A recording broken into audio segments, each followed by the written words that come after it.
Assalamualaikum warahmatullahi wabarakatuh. Saya Tridewi Wulandari, saya Nurjani Ayu Hidayati, saya Rahmawati, dan saya Salsabila Azhar. Kami dari kelompok 4. Di sini kami akan menjelaskan tentang ISO 27000. Check this out. Jangan lupa di like, komen, dan subscribe. Check it out.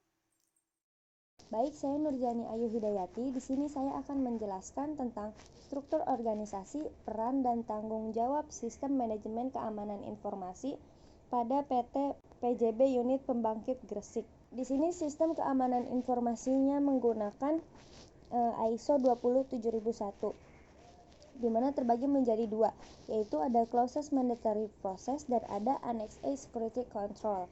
Di mana Closest Mandatory Process ini ada the ISMS, Management Responsibility, Internal ISMS Audit, Management Review, dan ISMS Improvement. Kemudian Annex S Security ada Security Control Causes, Control Objective, dan Control. Nah, Closest Mandatory Process ini adalah persyaratan yang harus dipenuhi jika organisasi menerapkan sistem manajemen keamanan informasi dengan menggunakan standar ISO 27001. Dan Annex S Security Control ini adalah dokumen referensi yang disediakan dan dapat dijadikan rujukan untuk menentukan kontrol keamanan yang perlu diimplementasikan di dalam sistem manajemen keamanan informasi, yang terdiri dari 11 clauses kontrol keamanan, 39 objective control, dan 133 kontrol. Baik, saya Rahmawati. Di sini akan menjabarkan dan sedikit menjelaskan tentang action plan atau rencana kedepannya pada PT PJB Unit Pembangkit Gresik. Planningnya di sini terhadap penetapan SMKI atau Sistem Manajemen Keamanan Informasi. Di antaranya ada menetapkan kebijakan, sasaran, dan prosedur SMKI yang sesuai untuk pengolahan risiko dan perbaikan keamanan informasi agar menghasilkan hasil yang sesuai dengan kebijakan dan sasaran organisasi secara keseluruhan. Jadi di sini perusahaan tersebut akan menetapkan kebijakan yang sesuai dengan sistem manajemen keamanan informasi yang berlaku agar bisa tercapainya action plan yang diharapkan oleh perusahaan. Selanjutnya, action plan yang kedua di sini ada do atau aksi. Penerapan dan pengoperasian SMKI atau Sistem Manajemen Keamanan Informasi. Menerapkan dan mengoperasikan kebijakan, pengendalian, proses, dan prosedur SMKI.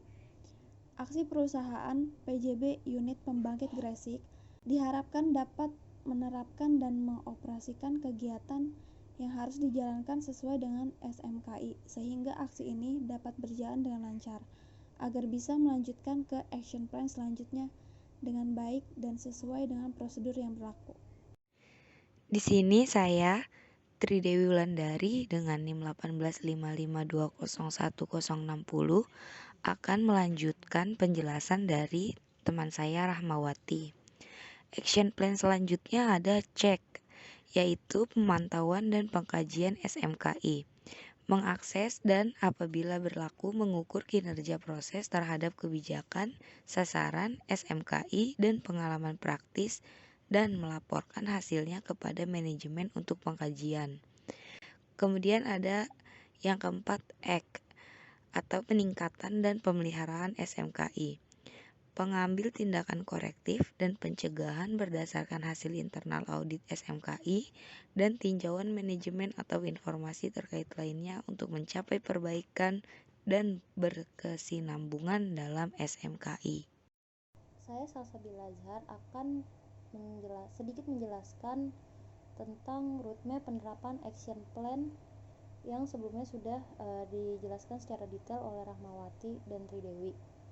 Pada roadmap yang pertama ada plan atau rencana untuk mendirikan ISMS. Lalu ada melakukan implementasi dan menjalankan ISMS.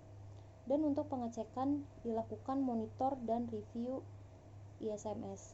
Terakhir, actionnya adalah maintain dan improve ISMS. Siklus ini akan berputar dari plan, do, check, dan action. Lalu beralih ke strategi sosialisasi.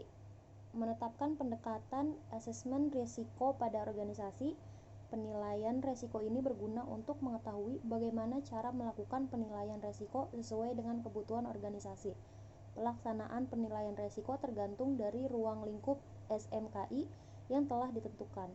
Penilaian risiko terdapat dua macam hal yang harus dipaparkan, yaitu sebagai berikut. Yang pertama, metode risk assessment. Metode yang digunakan untuk melakukan penilaian risiko terhadap informasi dapat dilakukan dengan beberapa metode, antara lain metode statistik atau metode matematis.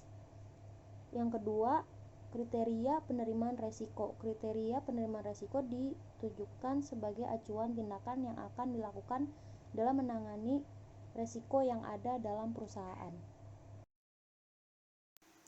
Jadi cukup sekian dari kami. Semoga dapat dipahami. Kurang lebihnya mohon maaf. Terima kasih. Bye.